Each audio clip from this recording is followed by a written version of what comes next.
ايه هو افضل لابتوب ونظام تشغيل لتعلم الهاكينج او الاختراق او لتعلم السايبر سيكيورتي عموما؟ هنتكلم عن اكتر من حاجه وهنجاوب على اسئله كتير الناس بتكتبها في الكومنتات. اولا احنا هنشغل ايه على اللابتوب ده؟ يعني ايه هو نظام التشغيل اللي احنا هنسطبه؟ وايه هي البرامج اللي عليه؟ يعني بالنسبه لنظام التشغيل اللي احنا هنستخدمه لعمل الهاك او البنتريشن تيستنج هيكون ايه؟ هل هو الكالي لينكس او الباروت او اس؟ وليه؟ وايه الافضل ان انا اسطب نظام التشغيل ده دايركت على اللابتوب ولا اشغله كنظام وهمي؟ وهل في خطوره لو سبته متسطب دايركت على اللابتوب؟ وايه هي المهام اللي بيعملها الهاكر الاخلاقي او البنتريشن تيستر واللي بيها هقدر اقرر ان انا هشتغل على اي برامج واقرر ازاي استخدم نظام التشغيل ده، وبيها هقدر اقرر ايه هي مواصفات اللابتوب اللي انا عايزها علشان ابدا اتعلم واخد خبره في مجال السايبر سيكيورتي وابتدي اطبق كل اللي احنا بنتعلمه. كفايه كده كلام ويلا بينا نبدا ونجاوب على كل الاسئله دي. تعالى الاول نشوف احنا هنشغل ايه على اللابتوب ده. لما حد يجي يسالني ويقول لي احمد انا عايز مواصفات لابتوب تكون كويسه او ممكن ترشح لي لابتوب معين علشان ابدا، اول سؤال بساله هو انت هتشغل ايه على اللابتوب ده؟ علشان ما اجيبش حاجه سعرها عالي ومواصفات عاليه انا اصلا مش هشتغل عليها ولا هاجي ناحيتها، فكده ابقى صرفت فلوس على الفاضي، ولا اجيب حاجه على قد فلوسي وبمواصفات بسيطه مش هتشغل الحاجه اللي احنا هنشتغل عليها وهنبتدي نتعلمها. فهنا في موضوعنا ايه هو افضل نظام تشغيل للهاكينج او البنتريشن تيستنج وهيفيدني بكل مميزاته وممكن اشتغل عليه. هل الكالي لينكس افضل ولا الباروت او اس؟ طيب بص كده، بصراحه انا بفضل الكالي لينكس وده لمميزاته اللي احنا اتكلمنا عليها قبل كده، وكفايه اصلا ان هو بيحتوي على اكتر من 300 اداه خاصه بالهاكينج والبنتريشن تيستنج، وانك علشان تحضر لاي شهاده خاصه بالسايبر سيكيورتي زي الاو اس سي بي هتحتاج انك تكون مذاكر الكالي لينكس كويس جدا.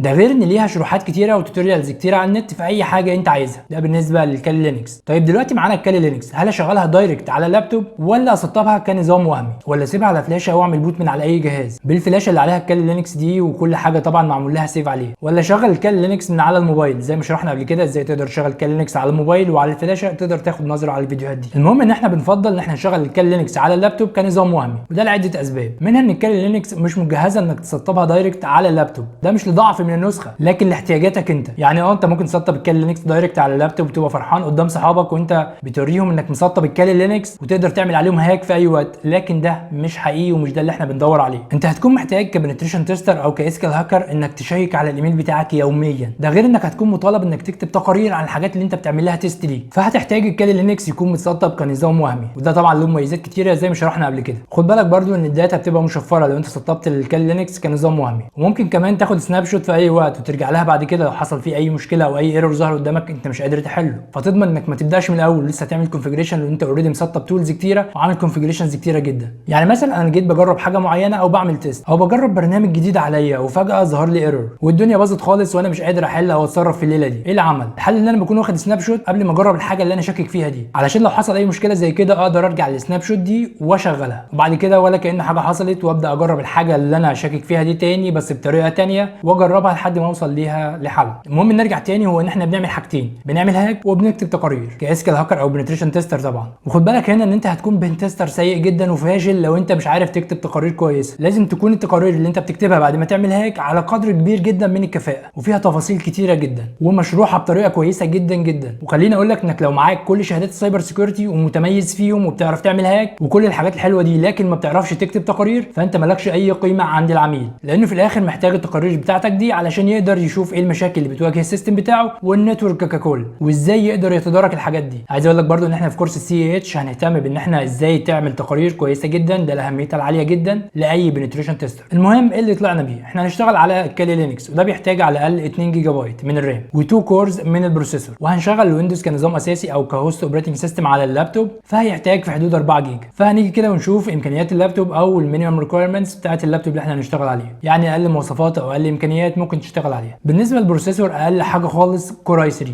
ويا ريت يبقى جيل عالي، يعني كور اي 3 ويا ريت يبقى جيل عالي 8 9 10 تمام. سرعه ممكن نقول في حدود 2.4 جيجا هرتز، اقل من كده برده حاجه بسيطه هتبقى كويسه جدا. الكورز طبعا مش اقل من 4. الرامات اقل حاجه طبعا 8 جيجا، سرعه في حدود وليكن 2666 ميجا هرتز في الحدود دي. بص اقل حاجه بسيطه برده هتبقى كويسه، وطبعا كل ما كانت المواصفات اعلى كل ما بقى كويس جدا ليك وانت بتشتغل على اللابتوب وعلى الكالي لينكس. يعني مثلا انا مواصفات اللابتوب بتاعي وهي البروسيسور كور اي 5، ممكن اعرف المواصفات دي عن طريق التاسك مانجر. رايت كليك هنا واختار التاسك مانجر وبعد كده اضغط على بيرفورمانس، وبعدين نختار اي حاجه احنا عايزين نعرف معلومات عنها زي وليكن عندنا هنا بروسيسور ورامات وهارد ديسك وكارت شاشه وكارت شبكه. ممكن برده عن طريق انك تضغط ويندوز ار وتكتب دي اكس دي اي جي وانتر، هيجيب لك برده معلومات مفصله عن الجهاز بتاعك، لكن خلينا في التاسك مانجر. البروسيسور بتاعي هو كور اي 5 زي ما احنا شايفين جيل 10، سرعه 2.4 جيجا هرتز، الكورز عندي 4، لوجيكال بروسيسورز 8، الرام عندنا 8 جيجا بايت، سرعه 2933 ميجا هرتز. الهارد عندي طبعا اس اس دي سامسونج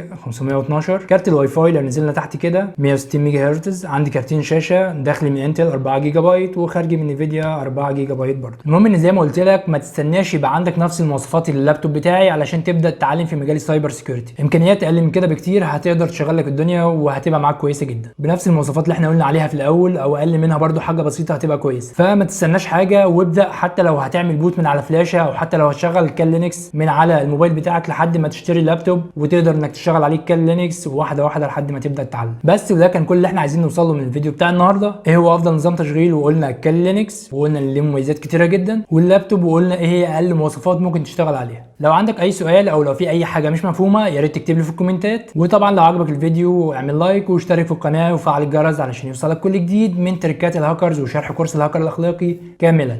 وانزل خد لك نظره على الفيديوهات اللي فاتتك والتولز اللي احنا شرحناها، واستنى الفيديوهات الجايه هتتعلم اكتر. واشوفك الفيديو الجاي.